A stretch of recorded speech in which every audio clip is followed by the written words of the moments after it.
CAF, il a longtemps été discriminé. Moi, j'ai connu la discrimination. Le CAF, il a toujours été assimilé à quelqu'un qui est vilain. Aujourd'hui, on dit Black is beautiful et nous dit ici CAF, les jolis. Parce qu'on veut faire croire que la France est un pays qui n'a pas été fondé par ses immigrés.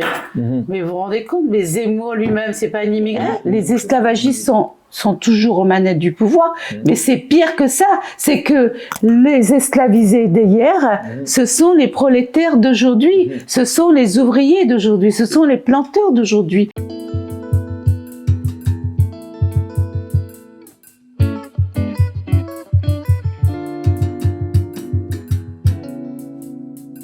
Bonjour Madame Bessières, Bonjour. Merci de nous accueillir chez vous. Merci à vous. Sur Parallèle Sud, ça fait déjà quelques semaines qu'on s'intéresse avec une certaine inquiétude à la montée des extrêmes. On ne pensait pas que ça irait aussi vite et tout s'est précipité avec une dissolution la semaine dernière.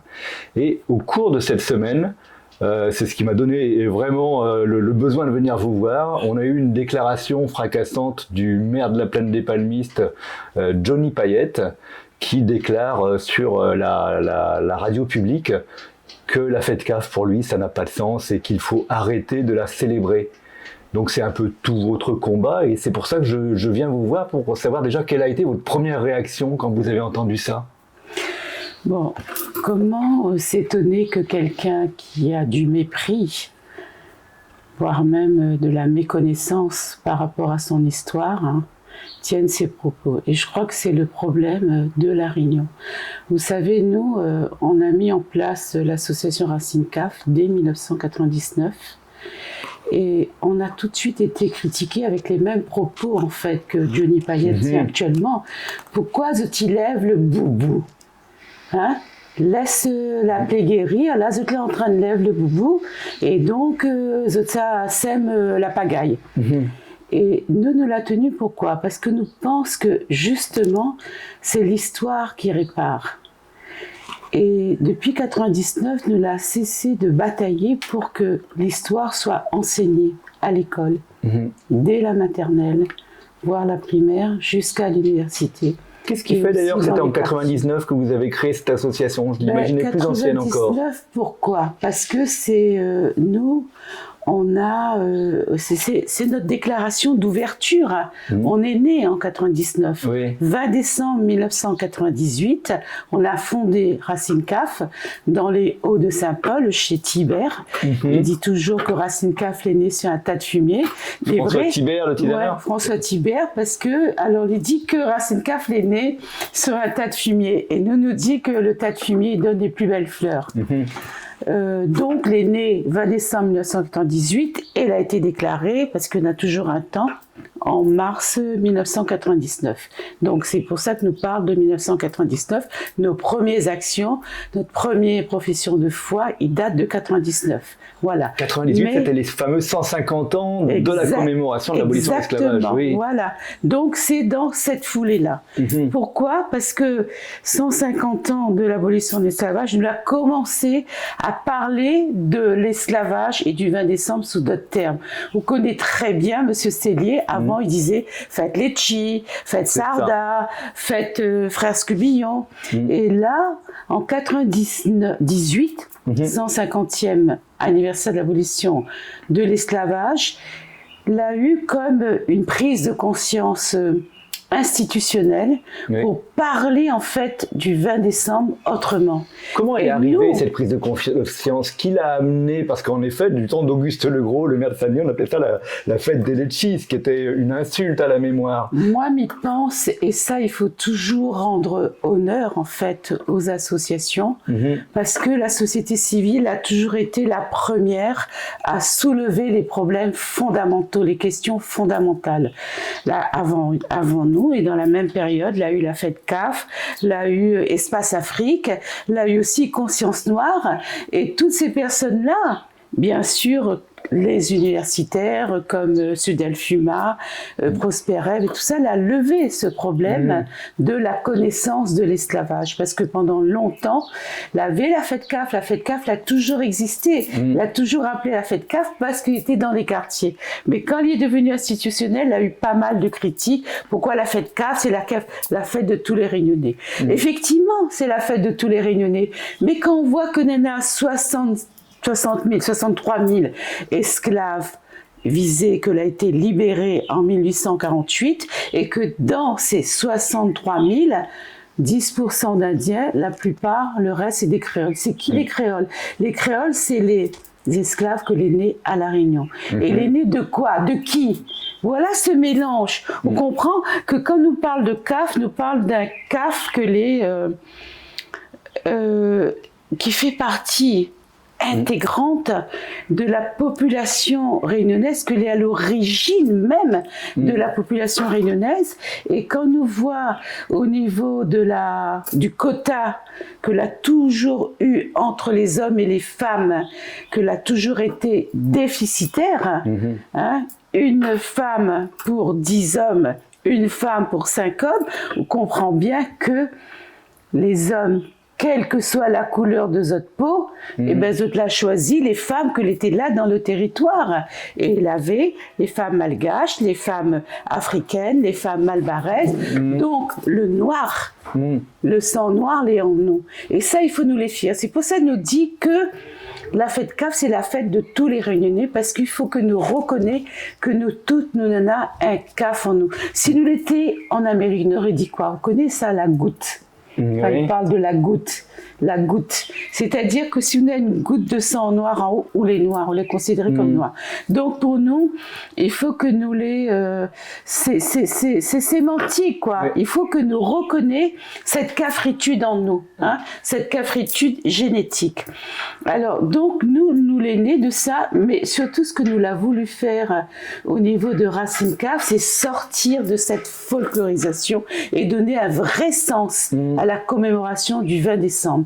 La commémoration du 20 décembre, c'est quoi? C'est d'abord connaître les conditions de vie des esclaves, connaître leur vie de tous les jours, connaître leur résistance, leur combat, connaître la manière dont a été fait les affranchissements, connaître toute l'histoire et la livrer telle qu'elle, parce que nous partons du principe que seule la vérité historique peut nous réconcilier avec nous-mêmes.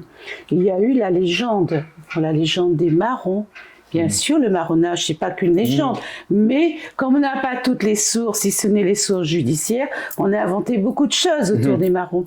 Nous travaillons plutôt dans la vérité historique, livrer cette vérité sans confusion. Pourquoi livrer cette vérité sans confusion? Mais prenons par exemple l'exemple du 10 mai. Le 10 mai, il dit en France, c'est la fête de l'abolition de l'esclavage et de toutes les abolitions. Oui. Mais c'est faux. C'est pas le 10 mai. Si la France, il devait mettre une date en avant, c'était le 27 avril. 1848. Alors, voilà, expliquons bien. Le 10 mai, c'était quoi qui s'est passé le 27 avril? Quoi? Le 10 mai, déjà, le 10 mai, il y a deux choses. La première chose, c'est la reconnaissance de l'esclavage comme crime contre l'humanité. La loi Taubira. Oui. Ça, 2001, a été vraiment, 2001, ça a été une révolution parce que ça nous a donné l'autorisation officielle institutionnel de parler de l'esclavage et de faire un ensemble d'ateliers, parce que nous on a beaucoup travaillé dans au niveau des ateliers dans les écoles. C'est comme ça que nous on a diffusé l'histoire.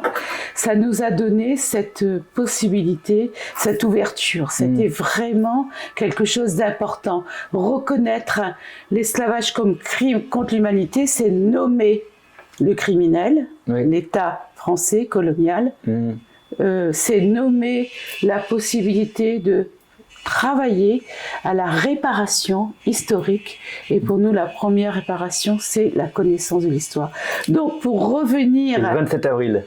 Au 27 avril 1848, c'est le premier décret de l'abolition de l'esclavage, qu'elle a été émise en France, qu'elle a voyagé par bateau et qu'elle a mis plusieurs dates dans différents pays. Donc nous sommes d'accord avec le 20 décembre parce que le décret arrive ici, il a été mis en place le 20 décembre. Aux Antilles, c'est d'autres dates. Bien sûr. Alors, le 20 décembre, c'est important. Mais le 27 avril, si la France y devait reconnaître une date, c'était le 27 avril. Parce que c'est ça son jour. Déjà, il a remis en cause l'abolition de l'esclavage en février 1780. 1802.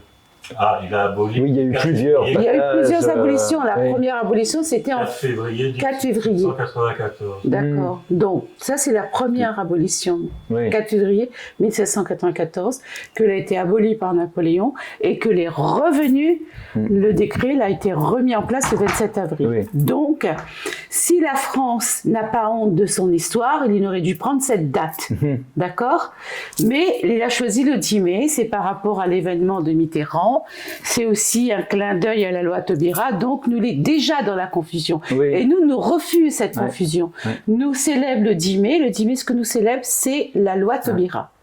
Ça donne l'occasion de parler de Racine CAF. Racine CAF, quelles sont les missions que vous vous attribuez? Vous faites des recherches historiques, vous ensuite transmettez ce savoir dans les écoles. Quel est votre travail? Voilà, nous, ça fait longtemps que nous travaillons maintenant, depuis quand même, comme nous dirons, 1798, 1998, on est en 1700. Oui. Pourquoi? Parce que quand on nous parle de 1998, il ramène à nous à 1694, il va ramène à nous à 1663. C'est pour ça le mot. Ça vient de loin. Il vient de loin, voilà. En fait, quand Racine CAF est né, tout autour de nous l'a fait comme une projection.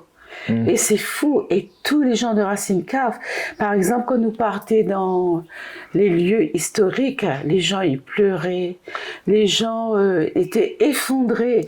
Parce qu'en fait, quand tu parles d'une date, tu parles du 20 décembre, tu parles de l'esclavage, c'est pas cette date-là que tu te projettes. Il y a quelque chose qui te projette. Par exemple, moi, systématiquement, quand j'ai travaillé au niveau de Racine CAF, je me projetais vers la vente des esclaves. Les femmes qui étaient nues, qui étaient palpées, qui étaient déchirées, en fait. Et c'est ça qu'on revit. Et il faut refaire ce parcours pour pouvoir retrouver la sérénité. Pendant longtemps, personnellement, je ne pouvais pas lire un livre d'histoire. C'est mon mari qui est historien qui m'a amené progressivement, parce que je lui dis, mais comment tu peux lire ces trucs comme ça? C'est révoltant. Mais non, il faut qu'on ait ce courage d'aller lire les livres d'histoire, d'aller apprendre quelle a été leur vie, quelle a été leur souffrance, quelles ont été les tortures. Et quand on peut lire ça sans bien sûr, on peut pas ne pas se projeter, mais en refaisant le chemin qu'ils ont fait, ça s'appelle une réconciliation. Ça s'appelle une réaffiliation. On se réaffilie à leur histoire. C'est ça le devoir de mémoire. C'est se réaffilier à leur histoire, comprendre leur souffrance, comprendre leur combat pour pouvoir le diffuser aujourd'hui, pour pouvoir le transmettre. Et c'est ça qu'on a fait. Et j'imagine que les livres d'histoire, à l'époque où vous étiez à l'école, n'en parlaient presque pas. Ça est très différent de ce que les livres d'histoire disent aujourd'hui. Et je ne sais pas d'ailleurs si ce qu'ils disent aujourd'hui, ça correspond à ce que ce Racine CAF souhaiterait. Mais vous comprenez bien, moi, quand on me faisait la leçon d'histoire et encore plus la leçon de géographie, j'étais là, mais je me demandais dans quel pays j'étais, je me projetais. Je dis, mais je sais pas, c'est comme si que je m'élevais de ma chaise et que j'allais dans ce pays. Et là, il fallait vraiment que je me ressaisisse pour savoir que je suis à La Réunion. C'est ça qu'on nous a appris. On nous a appris à nous à nous éthérer en fait. Voilà, à nous éthérer, à nous transcender dans des pays différents, dans des histoires différentes. Et jamais on n'a été assis sur notre histoire. Racine CAF, c'est ça son projet. C'est permettre aux Réunionnais de se réapproprier son histoire pour pouvoir se rasseoir s'asseoir sur sa propre histoire, la regarder en face et savoir le chemin qui a été parcouru et l'apprendre à nos enfants. Et c'est ce qu'on a fait dans les ateliers pédagogiques qu'on appelait Racines notre histoire. C'était des racines, c'était une histoire ludique parce qu'on voulait pas arriver brutalement comme ça sur l'esclavage. On a commencé par parler du patrimoine qui a été amené par les esclavisés, les engagés et puis tous les gens qui sont arrivés ici. On a commencé par parler de leur culture, de leur religion pour arriver à comment le système esclavagiste a nié tout cela et comment on doit se le réapproprier. Par exemple, je vous cite un exemple. On était dans une classe. On parle de différentes origines. Bon, alors on parle, les Réunionnais viennent d'Afrique, de France, de Chine, de Madagascar, de l'Inde, etc. Bon, nous dit, il y a plusieurs composantes à La Réunion. On en a les CAF, chinois, malbars, oreilles, et puis malbars. Qui ça les CAF? Qui ça les malbars? Il lève la main. Qui ça les chinois? Qui ça les arabes? Il lève la main. CAF, il lève pas du tout la main. Le CAF, il avait honte de ses racines. Il avait honte, il était comme ça, ôté dès que, voilà. Et ça, c'était au début, début du programme, enfin, de l'atelier. L'atelier durait quand même toute la journée. Hein. Donc, il nous fait tout, parce qu'il avait 5 ateliers.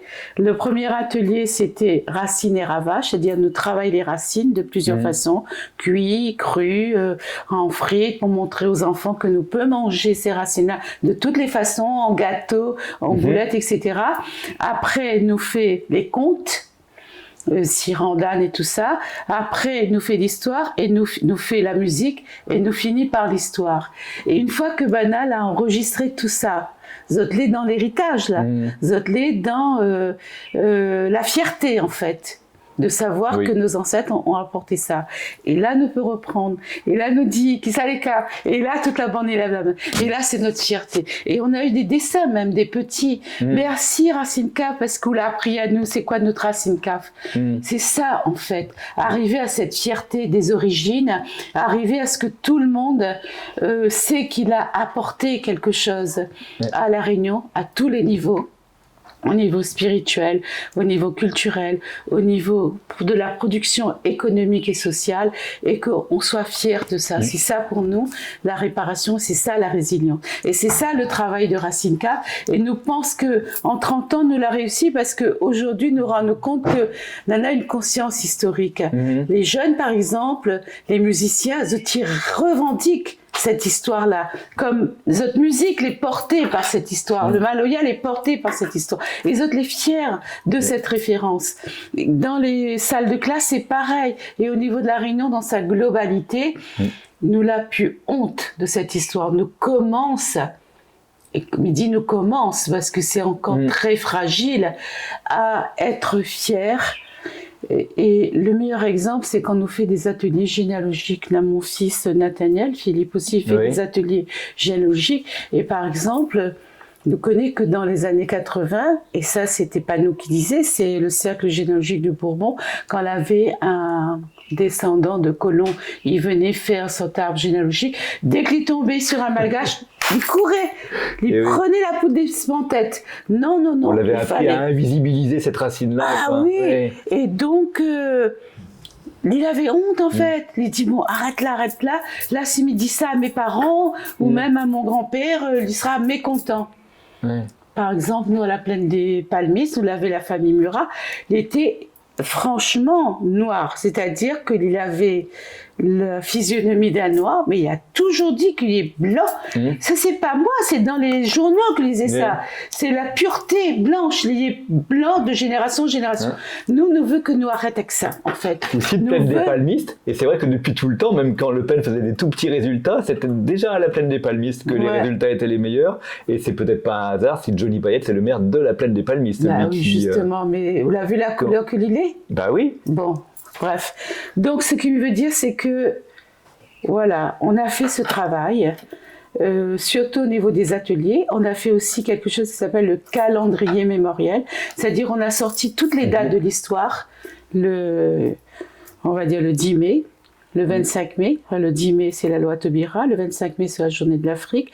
Le 23 août, c'est la journée en souvenance de la traite négrière et de ses abolitions. Le 17 septembre, c'est l'enregistrement du Code noir. Après, le 5 novembre, c'est la révolte, la plus grande révolte des esclaves de Saint-Leu, du 5 au 11. Le 11 novembre, c'est la fin de l'engagisme indien. Et en parlant d'engagisme, il faut que nous arrêtions de dire que les engagés, c'est les Malbars, parce que les engagés, il a toujours été de toutes les origines, et que les Malbars allaient rester 5 ans en tant qu'engagés, c'était les autres contrats, les Africains, c'est 10 ans. Donc aujourd'hui, d'après les chiffres que l'a donné Prosperev, 80 000 engagés indiens, 50 000 engagés africains. Et nous conteste le fait que dans la représentation des Lazarets de la Grande Chaloupe, n'a pas cette représentation. On en a 2 ou 3 salles. La composante africaine est un petit peu oubliée, quoi. Elle est carrément oubliée, et ça, on a signalé à plusieurs reprises. On a même dû intervenir parce qu'à un moment donné, dans la présentation du Lazaret, au début, ils avaient enlevé le CAF. Là, ils ont remis parce qu'on a contesté.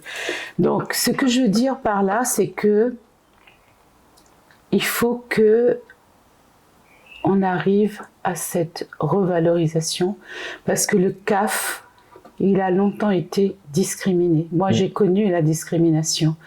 Le CAF, il a toujours été assimilé à quelqu'un qui est vilain. Aujourd'hui, on dit Black is beautiful, et nous dit ici CAF, les jolis. Et c'est le premier que la mettre ça en avant, c'est l'artiste William Zitt. Avec les têtes CAF qu'on a cauchemar un peu partout. Bon, alors, l'esthétique CAF, il faut qu'on en parle, parce que pendant longtemps, c'était considéré comme la vilain cheveux, la gros nez, la gros lèvres. Aujourd'hui, on arrive à montrer le CAF et la CAFRine dans toute sa splendeur. C'est-à-dire que rien qu'au niveau de la coiffure, on rend compte le nombre de coiffures que nous pouvons faire dans notre cheveu CAF. Bien sûr, on rend compte la sculpture qui peut être faite dans les cheveux. Donc, là, vous avez mis le turban. Voilà, là j'ai mis le turban, mais ça fait partie aussi. Vous connaissez pourquoi le turban? La Lierson était très étonnée et en même temps très surpris, très contente. Parce que a dit que c'est les maîtresses en fait, les femmes, des maîtres, que l'a exigé que les CAFRines, les femmes noires, ils portent des turbans, parce qu'il fallait cacher cette chevelure pour pas que les maîtres soient attirés. Et donc, c'est pour ça que Banaï mettait des turbans. Et nous, on en a fait, bon, déjà l'Afrique et ses turbans, c'est toute une histoire, mais ici à La Réunion, on en a fait une beauté. Parce que franchement, les femmes avec les turbans, déjà ça, c'est comme la sculpture, on peut mettre de toutes sortes de façons. On est d'accord. Voilà, pour revenir à ce Johnny Payette, est-ce que ça vous a rassuré de voir qu'il y a eu quand même une unanimité contre ses propos, y compris des responsables du Rassemblement National, Jean-Luc Poudroux et Jean-Jacques Morel? Alors, déjà, je voudrais dire quand même que j'ai été très choquée par ces propos et que ces propos frisent la sanction.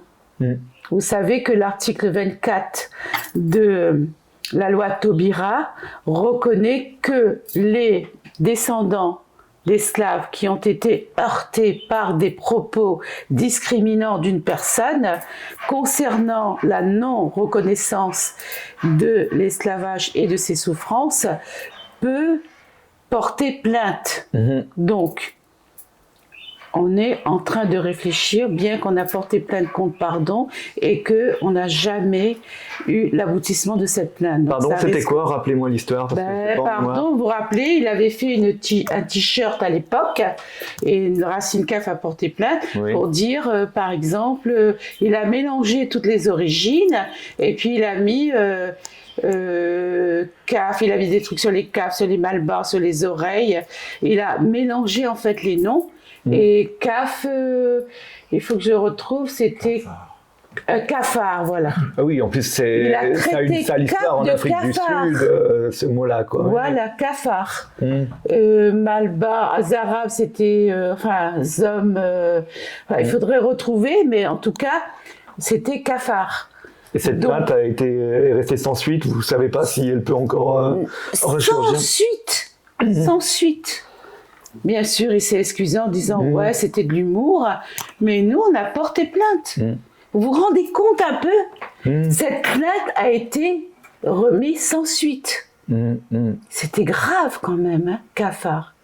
Après, ce qui s'est passé, c'est que quand nous, on a simplement déclaré en tant que Racine Cave qui faisait partie de l'APEL, c'est-à-dire l'association pour l'emploi local, et ben quand on a dit qu'on était contre la nomination de Chailloux Oui, pour remplacer pour Sudel Fuma. remplacer Sudel Fuma, comment il s'appelle déjà le...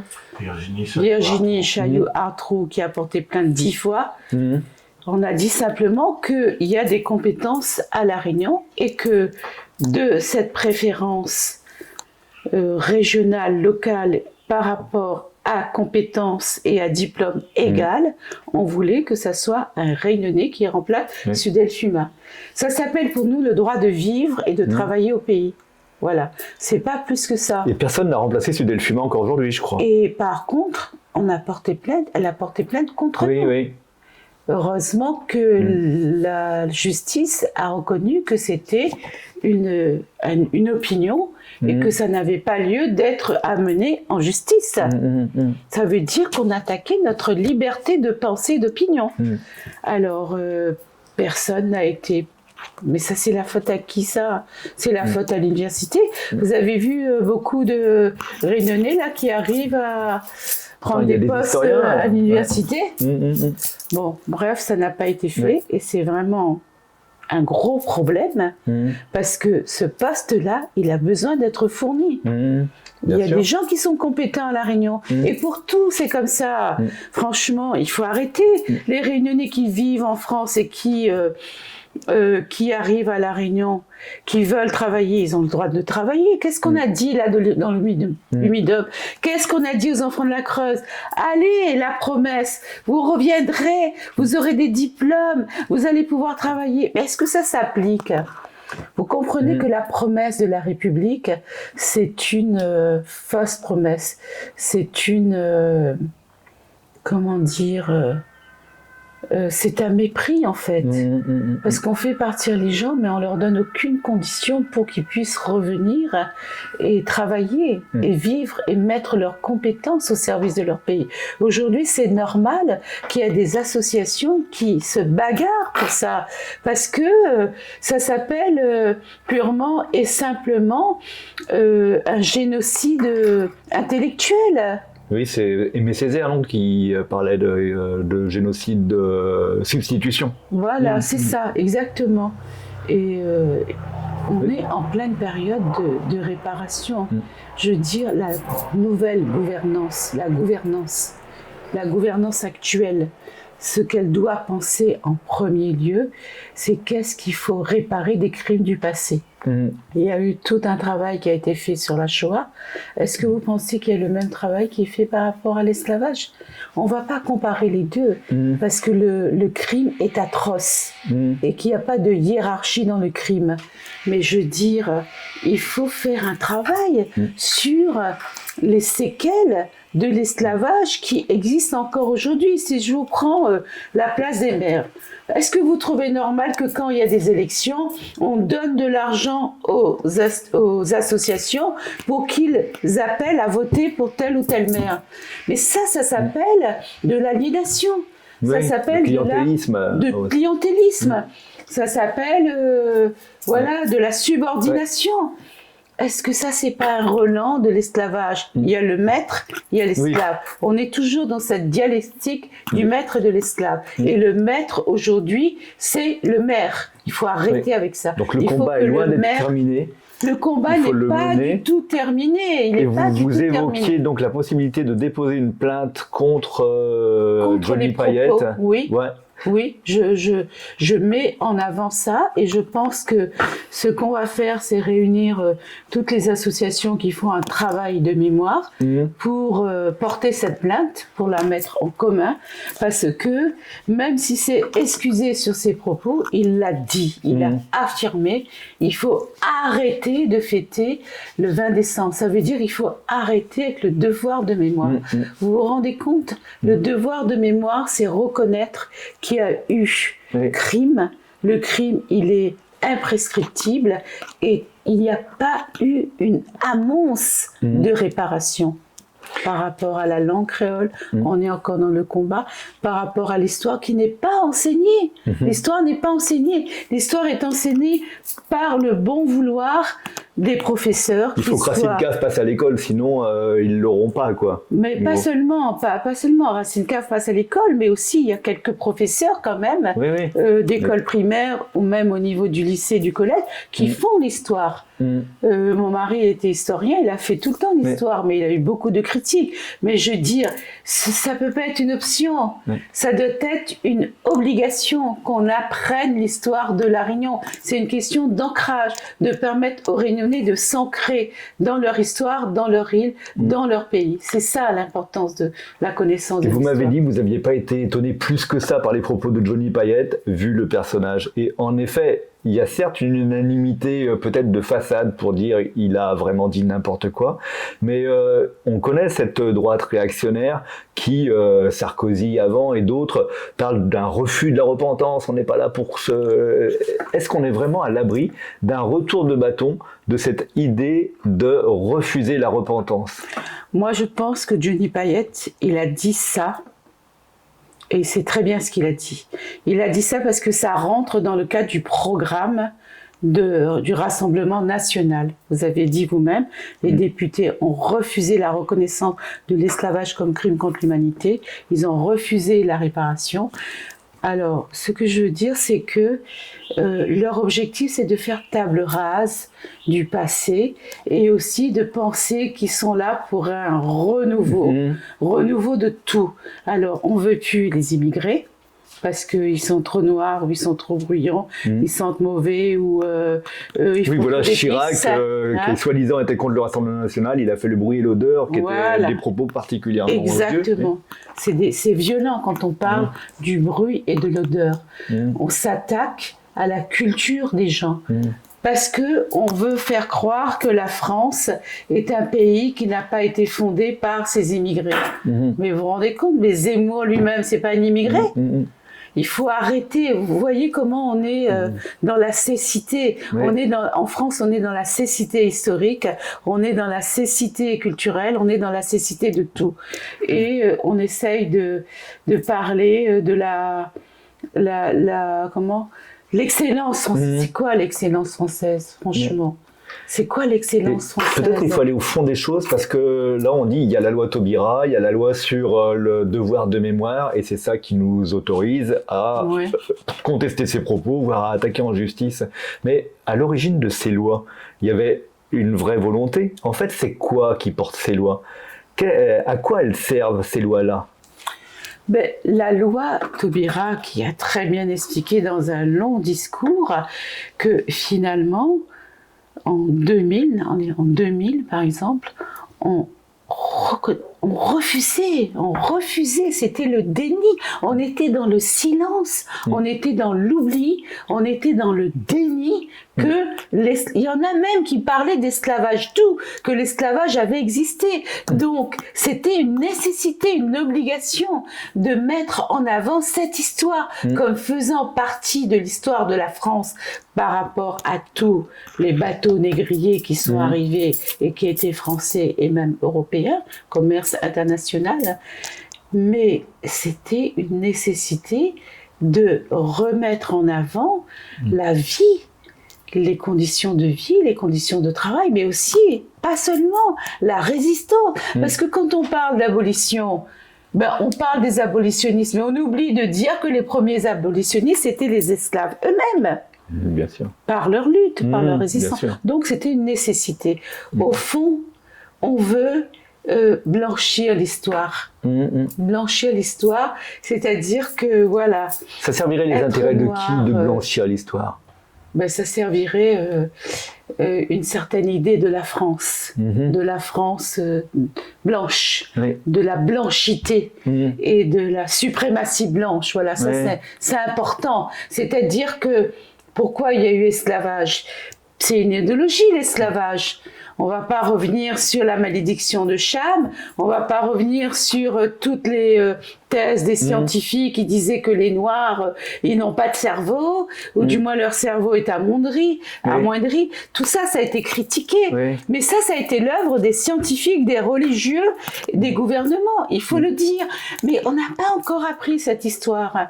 Nous, on a appris parce qu'on va se renseigner.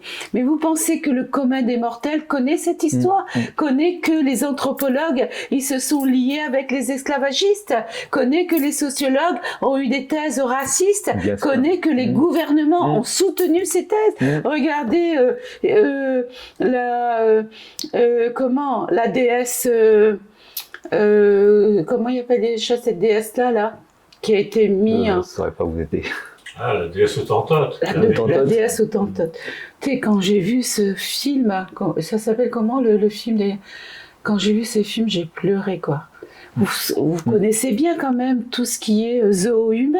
Bien sûr, il y a eu les expositions universelles. L'exposition universelle, tout ça. Donc, il fallait non seulement faire connaître ça comme étant le racisme à l'état pur et dur, de la barbarie en fait.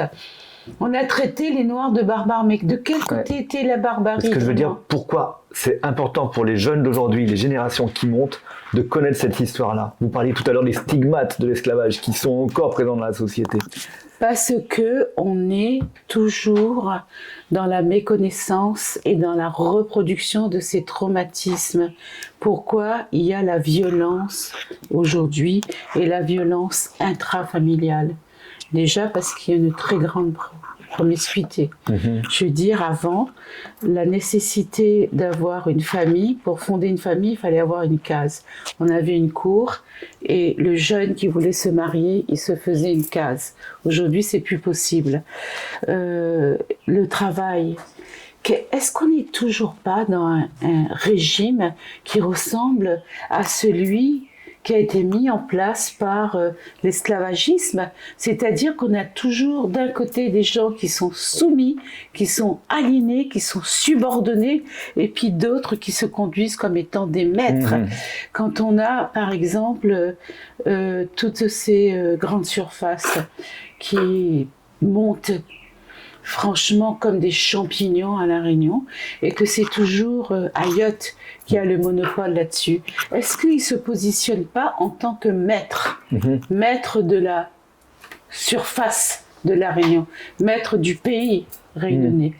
Parce que toutes ces grandes surfaces, il les a pris sur des terrains agricoles, alors que on est en face des paysans sans terre, des planteurs sans terre, alors qu'on aurait besoin de faire un travail par rapport à l'autonomie alimentaire. Les gens qui veulent travailler la terre, ils n'ont pas de terre. Aujourd'hui, ils se retrouvent à vivre dans des immeubles. Vous voyez, il y a un système qui perdure. C'est un système... Les esclavagistes d'hier, les descendants des esclavagistes d'hier sont toujours aux manettes du pouvoir aujourd'hui. Mais c'est les esclavagistes sont toujours aux manettes du pouvoir, mais c'est pire que ça, c'est que les esclavisés d'hier, ce sont les prolétaires d'aujourd'hui, ce sont les ouvriers d'aujourd'hui, ce sont les planteurs d'aujourd'hui, et ça, quelle que soit la couleur de la peau, la misère, elle est à l'image même de la société esclavagiste, parce que quand on n'arrive pas à manger au 10 du mois et qu'on est obligé d'aller dire « Souplez, monsieur le maire, souplez telle association, souplez ». Vous voyez ça? Ça, ça s'appelle franchement de l'humiliation. Voilà. On est dans une société qui humilie toute une autre partie de sa propre société. Donc il y a un travail à faire sur la société elle-même.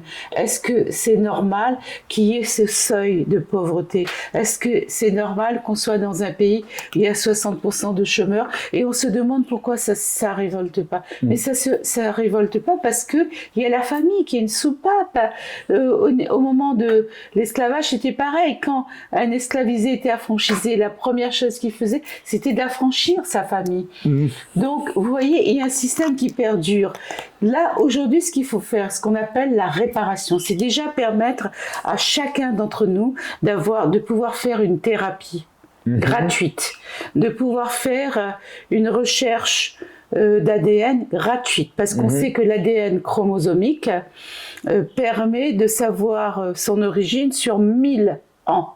Oui. Le premier qui est arrivé ici. Ce qui permet de connaître son pourcentage d'Europe, Pas d'Asie, seulement son d'Afrique. pourcentage, mais là c'est le chromosome qui l'ADN en fait chromosomique qui permet de savoir quel a été le premier qui était arrivé à La Réunion sur une période de 1000 ans. Donc on a fait ça là quand il y a eu une étude génétique qui a été mise en place par le docteur Carto pour savoir quelles étaient les maladies orphelines. C'est comme ça qu'on a découvert que la maladie de la ravine était une maladie génétique créée à La Réunion, qui a muté à La Réunion. Donc on a pu savoir quelles étaient les origines des uns et des autres. Moi j'ai fait, mon frère a fait, donc j'ai su que je viens du Congo, Bas-Congo. Enfin, du côté de mon père et du côté de ma mère de l'Inde. Ben, vous voyez, quand on a toutes ces origines et qu'on sait, ben voilà, il ne me reste plus qu'à demander la double nationalité. La nationalité congolaise, c'est possible, hein, il y a des Américains qui le font. La nationalité congolaise et la nationalité réunionnaise. Parce que je crois à la nation réunionnaise. Je crois qu'un jour, on sera une nation reconnue officiellement, parce que moi, je suis pour l'autodétermination de la. Donc on était sur les plus la nationalité française. Les gens, la nationalité française, on va dans un système d'indépendance. L'indépendance, ça ne s'octroie pas. On n'a pas besoin d'être dirigé par des macoutes, des tontons macoutes. Ça se construit. Et on en est loin. Mais il faut faire un travail de décolonisation. On en est loin parce qu'aujourd'hui, il y a peu de gens qui osent dire « je suis anticolonialiste ». Moi, je le suis et je le revendique. Et je revendique même plus que ça, que l'association Racine CAF a une démarche anticolonialiste. Parce que pour aller au plus près des habitants, dans les quartiers, avec les enfants, apprendre l'histoire, c'est vraiment être dans une démarche décoloniale. Donc, on était en train de dire les stigmates. On voit les stigmates par rapport à... Vous parliez même de thérapie. Ce qui veut dire que c'est les stigmates sur la santé mentale. Ah bien sûr, sur la santé physique. Parce que, vous savez, quand on est dans un effondrement psychique, on peut avoir un cancer, on peut être atteint physiquement, le diabète, l'alcoolisme, la drogue, la délinquance, tout ça, ce sont des mots qui sont nés d'une violence historique qui n'a pas été réparée. Commençons à apprendre aux enfants leur histoire. Commençons à aller dans les associations et faire l'histoire de La Réunion dans sa globalité. Parce que c'est ça la vraie thérapie, c'est de dire voilà votre histoire. Vous l'avez, portez-la. Portez-la et soyez-en fiers. Et je voulais dire aussi quelque chose d'important, c'est que quand on est dans cette réaffiliation, ça s'appelle une catharsis. Moi, je l'ai fait. Je sais, à 16 ans, j'avais honte de moi-même parce que quand je passais dans la rue, on me disait « Ah !» Même quand je travaillais. Moi, je me rappelle quand j'étais infirmière parce que je suis à la retraite maintenant en psychiatrie. J'avais des collègues qui étaient comme moi, qui avaient des cheveux crépus. Et ben, elle dit « Oh, quand ça m'occupe de tes mauvais cheveux, là !» Et moi, j'étais obligée de lui dire « Mais mon cheveu, il n'est pas mauvais, mon cheveu, c'est mon cheveu CAF. Mais assume ça. » Quand j'allais chez le coiffeur, je disais « Bon, coiffez-moi. » Mais arrive chez le coiffeur, qu'on est conseillé de dire « Moi, Depuis combien de temps vos campagnes de tête? Ah, mais il connaît pas, mais il n'a pas fait rien d'autre, je veux rien que défriser. Il me dit, mais je veux pas défriser. Donc, vous voyez, moi, j'ai connu ça, j'ai connu la discrimination, j'ai connu le racisme à La Réunion, j'ai connu tout ça, donc je peux en parler. J'ai fait ce chemin. Et aujourd'hui, je peux être fière d'avoir fait ce chemin parce que ça m'a donné une force, mais incroyable. Ça m'a permis de faire des fonds de care, ça m'a permis de me réconcilier avec les ancêtres, de revenir au service CAF, le service CABA. Donc, quand on fait ce chemin, et quelque part la spiritualité, ça nous a sauvés, nous les CAF. Ça nous a sauvés parce que la plupart des CAF des Malgaches sont restés dans cette spiritualité. La spiritualité, c'est quoi? C'est qu'on est dans une religion animiste. La mort n'existe pas, donc on est en constante relation avec nos ancêtres. Autant de choses qui sont reconnues à La Réunion, on pourrait dire on a quand même beaucoup avancé depuis votre enfance où la discrimination était flagrante. Aujourd'hui, il y a donc ces propos conscients ou inconscients de Johnny Payette qui, d'après vous, sont quand même le fond de pensée du Rassemblement national. Moi, je pense que c'est quand même déjà un élu de la République, d'accord ? Et que s'il a dit ça, il n'a pas sorti ça comme ça, c'est le fond de sa pensée. Oui. Moi, je refuse de banaliser ses propos. Oui. C'est des propos qui sont graves, extrêmement graves, d'autant plus à sa place à lui. Dire « je ne ferai jamais l'abolition, je ne fêterai jamais l'abolition de l'esclavage à la plaine ». Mais nous, on va y aller à la plaine et on va faire la commémoration. Et beaucoup, regardez dans Facebook comment les gens disent « allons tous à la plaine devant la pour mairie ». Faire la fête CAF le 20 décembre 2024. On le fera. Avec ou sans son autorisation, avec ou sans autorisation. Donc c'est pour vous dire que c'est des propos graves et ça signe le programme du Front National, du Rassemblement National. C'est là ma question. Qu'est-ce qu'on a à craindre, peut-être dès le mois de juillet, d'un ministre de la Culture et d'un ministre de l'Éducation issus des rangs du Rassemblement National? On a tout à craindre. On a à craindre qui s'attaque à cette diversité. Vous savez, la départementalisation a fait table rase sur toutes nos différences culturelles. Ça s'appelle de l'assimilation. Le Front National est dans cette perspective d'assimilation. Alors qu'on a fait tout un travail quand même depuis les années 80, ça date pas de très longtemps, c'est tout récent. Le mouvement culturel réunionnais date de 1980. On a fait tout un travail et on a avancé, pas complètement, mais on avance sur la reconnaissance de la diversité culturelle, la reconnaissance des différents apports, la reconnaissance des différentes histoires qui ont fondé la Réunion. Le Front National, le Rassemblement National, lui, il veut mettre tout à plat. On est tous français, quelle que soit la couleur de notre peau. Donc il y a les Français légaux, il y a les illégaux. Voilà, c'est ça son programme. Mais nous, on est un pays d'illégaux. Parce que ici à La Réunion, là, il y a bien sûr des Français qui sont arrivés, mais il y a des Comoriens, il y a des Maoris, il y a des Malgaches, il y a des Africains, il y a des Chinois. C'est ça notre origine.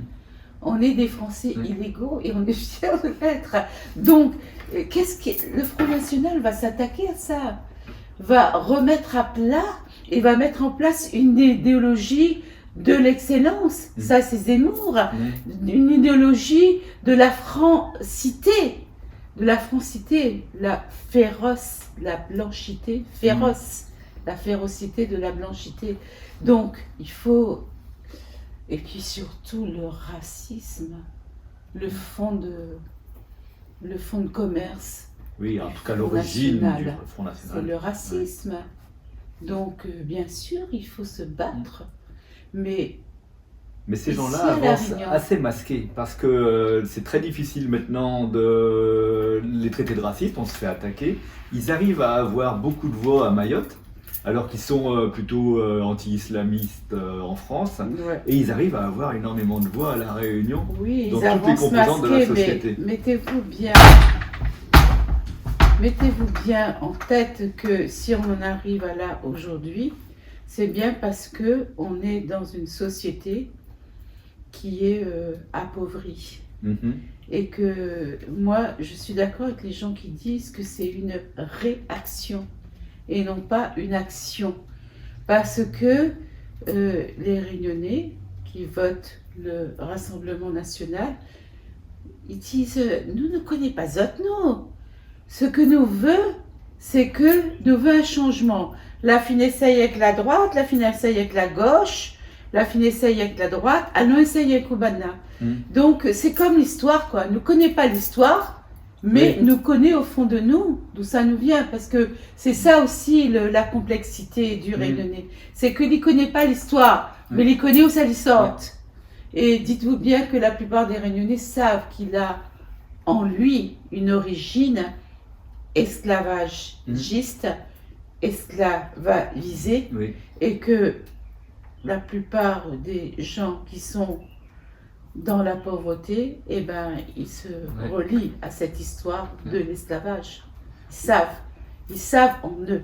Maintenant, entre savoir et le dire, par exemple, si je vous prends mon père, lui, il disait, il n'est pas CAF, parce que les CAF, ils sortent de la cafrerie.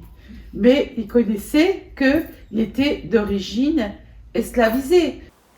Ma mère, elle traitait mon frère de CAF alors qu'elle s'est mariée avec un CAF. Donc, vous voyez, ça c'est un signe de souffrance. C'est-à-dire que on n'arrive pas à assumer en fait ce qu'on est et ce qu'on fait, quoi. On n'arrive pas à assumer l'amour qu'on peut éprouver pour un CAF quand on est blanc. Moi, je connais un collègue, il me dit, mais moi, j'ai toujours adoré les cafrines, mais j'ai jamais pu me marier parce que dans ma famille, on m'interdisait cette relation. Donc, il faut régler cette complexité. C'est ça, les relents de l'esclavage. C'est-à-dire que maintenant, il faut que on soit libre d'aimer qui on veut. Quelle que soit son origine, quelle que soit la couleur de sa peau, il faut que on reconnaisse ce qui sort du cœur, ce qui sort de notre raisonnement. Il faut qu'on soit fier d'être, qu'on porte ça en nous. Et la résilience, on en est loin parce que, je vous disais, c'était un chemin. Et ce chemin, on peut le faire que si on va dans l'histoire. L'histoire, c'est vraiment une thérapie. Parce que si on dit, voilà, aujourd'hui, nous mange patate, manioc, songe, et que ça c'était le manger des marrons, ça c'était le manger des esclavisés parce que vous avez un jardin, vous fait ça, ben, tout de suite il y a la connexion qui est faite.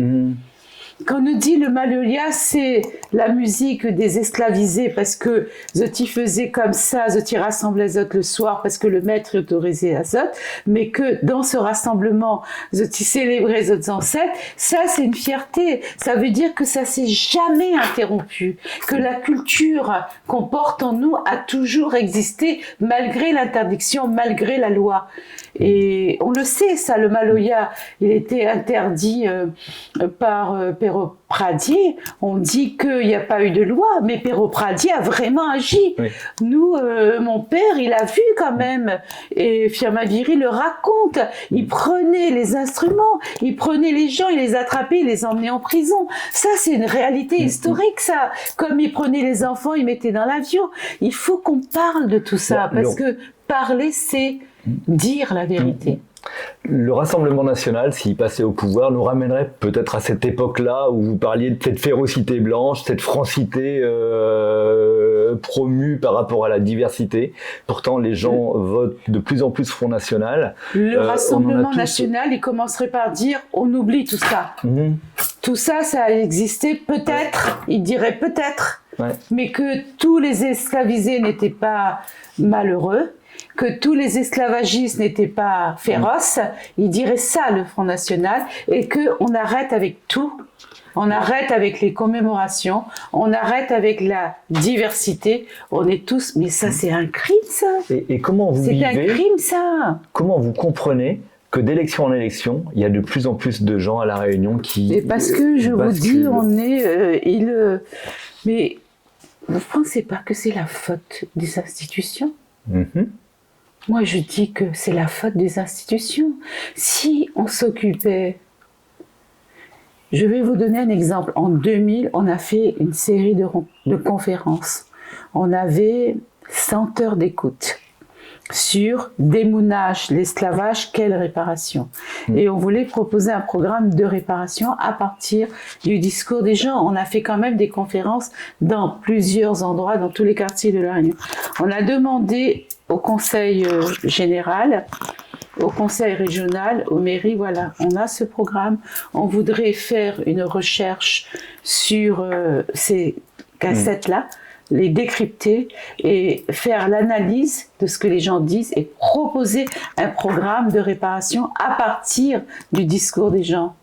Ils n'ont jamais voulu. Vous voyez combien de temps on a perdu là ? 2000 on a fait ça.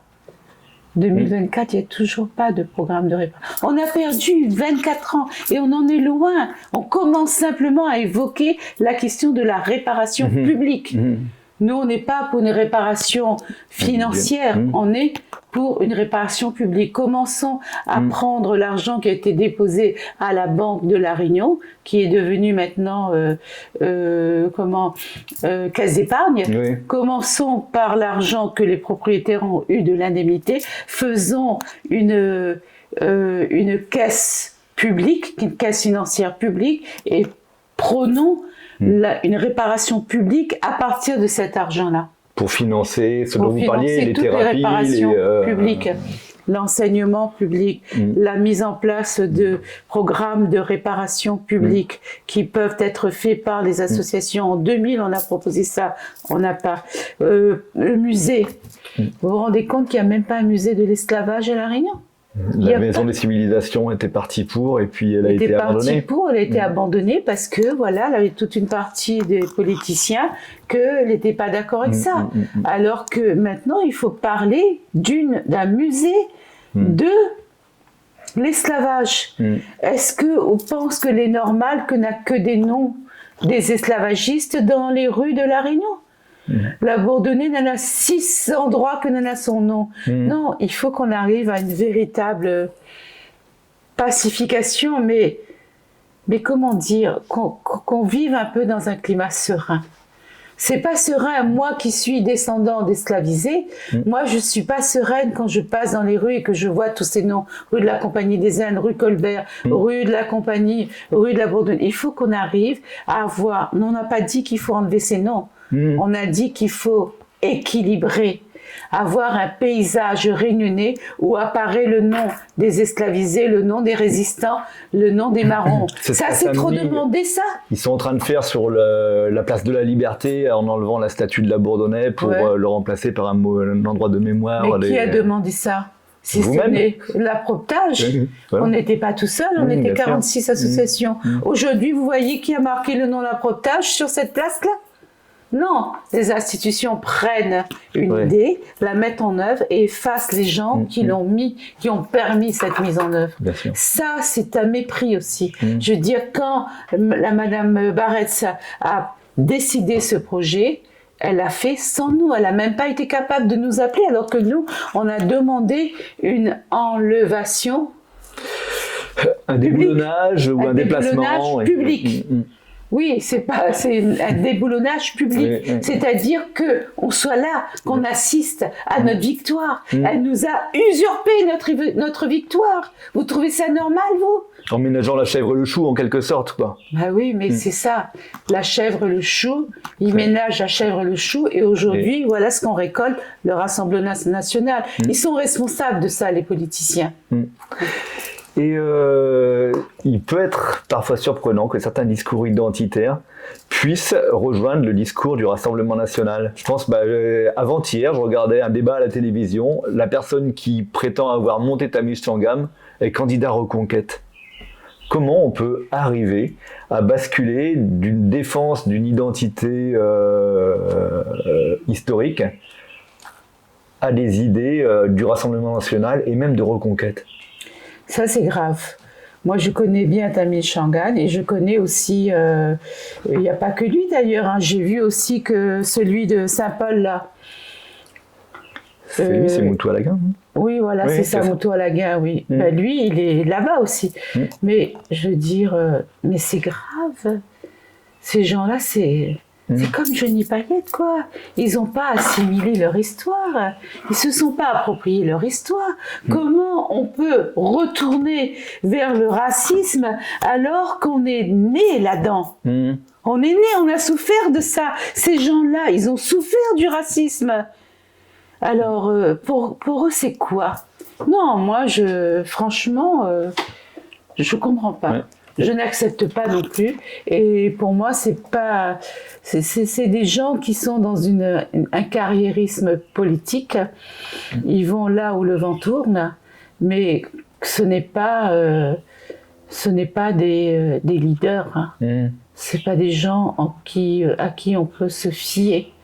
Donc c'est grave de partir vers Conquête, vers Rassemblement National dans ce pays qui n'a rien réparé en fait. C'est une déviance que craignait Daniel Waro, que j'avais rencontré un petit peu avant vous, qui évoquait la bâtarcité. Alors je sais que le mot, on va pouvoir en discuter parce qu'il ne fait pas unanimité, mais qui trouvait que cette bâtarcité qui, d'après lui, ce métissage était une richesse réunionnaise, était très fragile face à la montée de communautarisme où chacun voudrait être le pur blanc, le pur CAF, le pur indien. Et il craignait que ça bascule. Bon, Daniel Waro, c'est un ami. On a fait des tas de bagarres ensemble, et notamment à Décalome. Donc, c'est quelqu'un que m'y respecte énormément. Pour autant, je n'ai pas d'accord avec son terme bâtarcité, et encore moins avec le contenu de cette chanson. Quand il dit bataille à eau pour pure l'indianité, pour pure cafrinité, moi, je pense qu'il fait une erreur. Il fait une erreur parce qu'il dit ça au moment où justement il avait cette volonté pour chaque communauté de connaître notre propre histoire, parce que ici nous cohabite, mais l'un n'y connaît pas l'autre.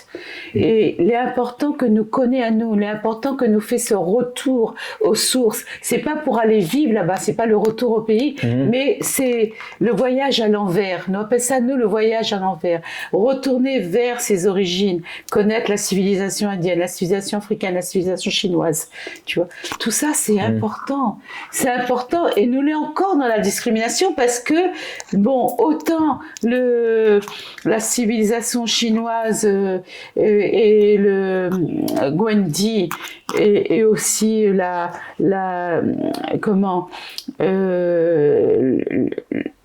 fête de la lumière, par exemple, autant les célébrer avec beaucoup de faste et beaucoup aussi d'argent, autant le 25 mai que la journée de l'Afrique passe à l'as. Nous, quand on a demandé 30 000 € pour fêter la fête de l'Afrique comme il se doit, la journée internationale de l'Afrique la donne à nous 3 000 €. On rend compte que ça vous fait avec 3 000 €. Et aujourd'hui, les associations qui continuent, par exemple RACE, ils continuent avec 3 000 €, 5 000 €. Ça, c'est une discrimination. Là aussi, nous, en droit de porter plainte. Mais pas possible quand même. Comment on veut faire un vrai événement si les institutions y mettent un petit monnaie dans le poche? Il faut arrêter. Il faut faire une vraie célébration. Donc, cette démarche n'était pas communautariste. On n'est pas à Maurice. Quand on fait un retour pour comprendre comment était fondée la communauté malbar, la composante malbar. On n'a pas des ethnies ici, on est dans des communautés. D'où ils viennent?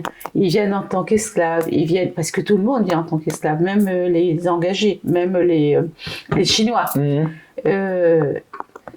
Comment ils viennent? Quand ils refont ce parcours, quand ils vont dans leur pays, vous vous rendez compte que les Malbars et les Chinois, la plupart du temps, notre nom a été escamoté. Ils appellent Shanim, on appelle Shanim, il est trop grand, nous va dire Shan, on appelle Shan, on appelle In. Donc maintenant, il est en droit de refaire ce parcours, de retrouver notre nom d'origine et de le réclamer, parce que là aussi, c'est de la spoliation. Donc quand une communauté y fait cette démarche pour mieux connaître son histoire, son appartenance, et que lui revient à La Réunion que son ancrage, parce qu'il parle de Malbar réunionnais, il parle de Chinois réunionnais, il parle de Zarab. Nous avons des noms pour ça, nous avons des noms que a été créés à La Réunion. Nous dit pas les Indiens de La Réunion, nous dit les Malbar, nous dit pas les Indiens, les Pakistanais, nous dit les Arabes, nous dit les oreilles, nous dit les CAF. Oui. Ne dit pas les Africains, nous dit ça, c'est des noms que nous l'a créé nous-mêmes. Donc quand toutes ces composantes, il va pour dire voilà ce que nous mettre ça dans le panier, ça c'est nous mettre dans le panier réunionnais. Il faut être fier de ça. Parce que quand nous fait ça, nous apporte de la richesse. Daniel Waro, il a beau dire ça, mais quand il est parti au Mozambique, il n'était pas fier de trouver son origine africaine là-bas. Il était fier. Donc, il faut que nous les fiers de cette démarche. Donc, c'est pas Rodao si on veut, ou pure l'africanité. C'est pas ça. C'est pas la pureté qu'on cherche. C'est l'origine et la traversée. Et on est dans cette traversée qui nous amène jusqu'ici dans l'ancrage. Et l'ancrage, il est effectivement métissé. Mais parce que le mot bâtard, il a voulu inverser le mot, comme nous veut inverser le mot CAF. Nous dit, sois CAF et fier de l'être. Et on appelle son concept, et nous on a le droit de pas être d'accord avec ce concept-là, quoi. Oui, et peut-être un peu traduire son ressentiment, c'est aussi parce que quand Le Pen venait, il a souvent été en première ligne. Il pensait être un peu le rempart contre Le Pen, le porte-parole du rempart contre Le Pen. Il a même eu des coups avec Brasier, quoi. Il s'est retrouvé à l'hôpital pour ça. Ouais. Et de constater que finalement son action n'a pas été couverte de succès puisque le Front National monte. Ouais. Et même, il me disait qu'il y a des gens qui aiment sa musique et lui disent « Bah ouais, ils votent Le Pen ». Et c'est quelque chose qui le blesse évidemment, quoi. Oui, mais sauf que quand il a fait Bâtard Cité, il n'avait pas encore la montée du Front National à La Réunion. On lui a fait ça parce que c'est vraiment sa pensée et qu'il faut lui assumer sa pensée, quoi. Mais en même temps, il faut lui réfléchir à ça parce que les contestent une démarche. Les contestent une démarche au moment où cette démarche était foisonnante. Mais pense que Daniel Waro, c'est quelqu'un que les dents l'actualité du moment et que quand il prononce à c'est par rapport à ce qui se passe, tu vois. Quand il a fait la chanson sur la langue, c'est parce qu'il avait toute une conférence sur la langue créole et que dans cette conférence-là, les gens ils parlaient en français, alors que tu faisais la conférence sur la langue créole, tu vois. Donc non, Daniel Waro c'est quelqu'un de bien, et c'est quelqu'un qui fait ce que lui veut faire et il connaît quand il veut faire une affaire, il fait. Donc c'est sa profonde pensée et c'est sa profonde pensée qui alors que et nous étions étonnés parce que Daniel Waro est à l'origine de Racine CAF. C'est lui qui a trouvé le mot Racine CAF. C'est lui ou sa femme, je ne me rappelle plus. C'est lui, voilà, c'est lui qui l'a trouvé. Donc il a compris cette démarche de faire en sorte que nous rappelle la vie de l'esclave dans toute sa dimension, quoi. Donc, il a trouvé le mot Racine CAF, et Racine CAF, ça veut dire Satlé de Racine CAF, c'est ça que nous mettons en avant, tu vois. Bon, après, où ça cherchait voilà, lui, il cherchait un rempart, comme beaucoup de gens, cherchait un rempart contre la montée des idées extrêmes. Mais au moment où il a fait ça, il avait peur parce qu'il pense que la montée, la recherche communautaire, il amène à ça. Non, ne l'est pas à Maurice. Mais il pense qu'il a fait une erreur parce que c'est une démarche profondément légitime. Et que moi, je pense qu'aujourd'hui, quand justement nous fait ce retour et que par contre le côté africain, le côté recherche sur l'Afrique, il manque. Karl Kugel a fait beaucoup de choses sur le Mozambique. Il a fait du côté artistique, on comprend, mais il a quand même tout un côté culturel, côté au niveau de la spiritualité, au niveau de la civilisation, il n'est pas encore fait. Donc, il ne peut pas demander aux gens de ne pas rechercher et d'être fier et de ramener ses origines à La Réunion en disant voilà.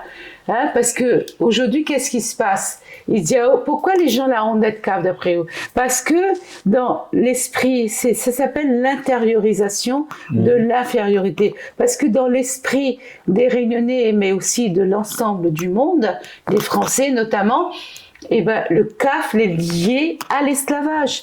Tant que nous va lier le CAF à l'esclave et non pas à l'Afrique dans sa dimension civilisationnelle, c'est ça.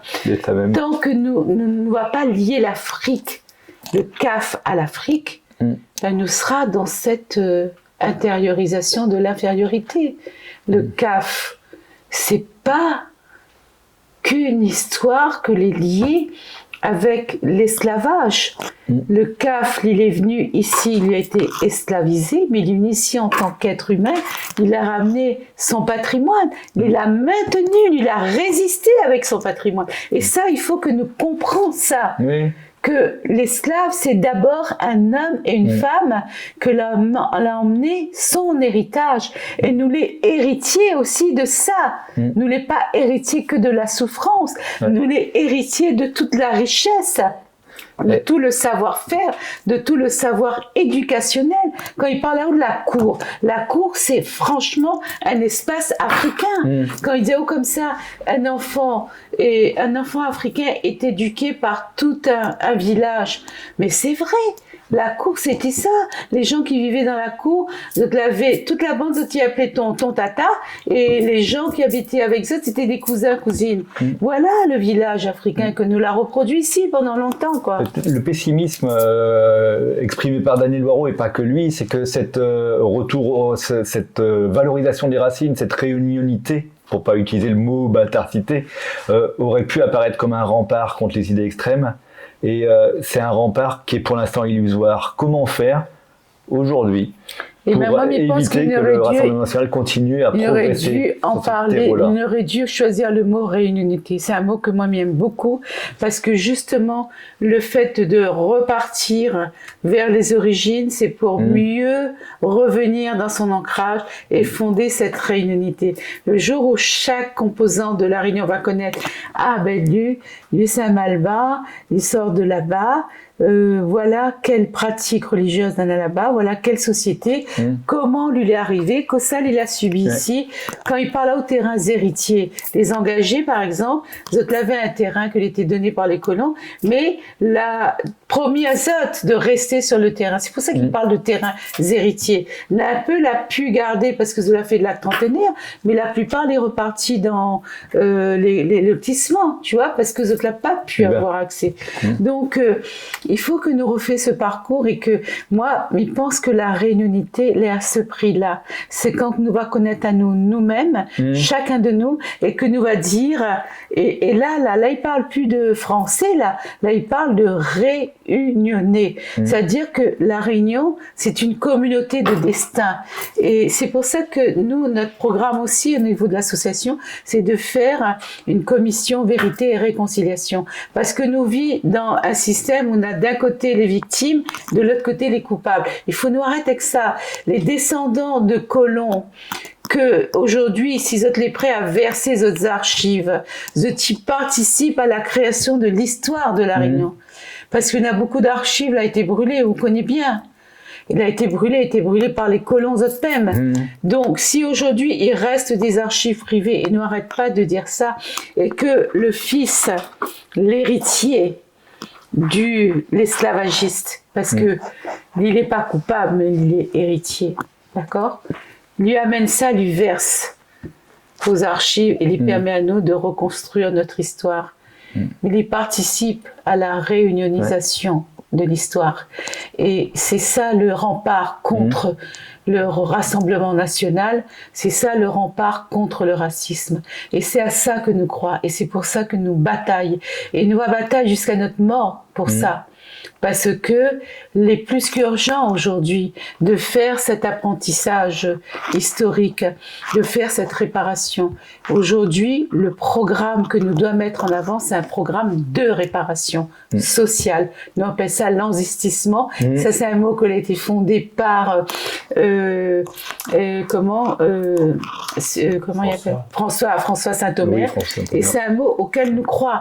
L'enzistissement, c'est rendre la justice. Rendre la justice, c'est africain, ça dit nous mettre à nous sous un arbre. Et Nana, par exemple, là-bas, au Camélia, où on a un baobab, et Carl Gugel a fait des cérémonies là-bas, nous mettre à nous sur cet arbre-là et nous rend la justice. Rendre la justice. Vous vous rendez compte un peu?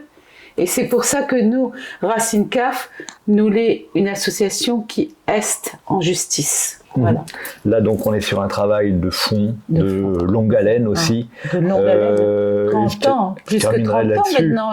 99, 98, parce qu'il faut dire 20 décembre 98. Et quand encore 30 ans à venir, quoi, ce travail-là de l'enzistissement, c'est quelque chose de puissant, de long. Mais aujourd'hui, il est repris en charge par beaucoup de monde, et c'est ça, ça nous est fiers de ça. Quoi. Dans une certaine urgence, si le Rassemblement national arrive au pouvoir, qu'est-ce que nous, on fait? Et nos batailles, la lutte, c'est quelque chose que elle est dans notre ADN. Elle est dans notre ADN, elle est dans notre génétique. Il faut bataille, il faut continuer bataille. Le Front National y arrive au pouvoir, nous bataille. Vous connaissez dans les années 60, c'est ça qu'ils voulaient. Pourquoi la cour, là il appelle la cour Mitra? Parce que la vraie lutte du Parti communiste, c'était entre 60 et 80. Je m'y connais parce que mon papa, il était communiste. Et on connaît, dans les années 60, on faisait des réunions, on avait la droite, là. On repiquait toute la bande, là. Comment il appelait Azote à l'époque, là, le RP, quoi. Oui. Le parti de Debré, quoi. Le parti de Debré, ouais.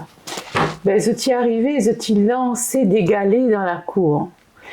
Les gens, ils sortaient de la réunion, ils étaient obligés de courir dans les réunions publiques électorales avec des galets qui fusaient de partout. Il y a eu des morts aussi, on connaît bien. Oui, là, on est dans un endroit historique. La cour Mitra, c'était l'un des endroits où il y avait le plus de monde quand les communistes faisaient une Oui, là, c'est un endroit historique. Là, c'est la cour Mitra. Là. Nous, les fiers, d'ailleurs, nous a demandé à la mairie, et nous continue, mais bon, on l'a pas encore fait, mais peut-être un de ces quatre va faire, de nommer cette cour-là la cour Mitra, parce que c'est un espace public, un espace de discussion publique. C'est pour ça qu'il appelle la cour. On connaît la cour, l'espace public en créole, c'est la cour. Voilà, la cour, c'est le lieu où se prennent toutes les décisions pour le quartier, mais aussi pour le pays. Merci, Madame Bessière. On a bien compris, nous bataille. Mitra Bessière, Ghislaine Mitra Bessière. Très bien. Merci à vous. Merci à vous de recevoir, d'écouter à nous. D'écouter à nous, parce que c'est vrai qu'aujourd'hui, nous les écouter, mais dans les années 20, n'était pas du tout. 2000, n'était plutôt boycotté. Si vous avez aimé cette vidéo de Parallèle Sud, média réunionnais indépendant, partagez-la. Et si vous voulez soutenir la liberté de la presse, faites un don sur notre site parallèlesud.com. L'info est un droit, mais elle a un prix.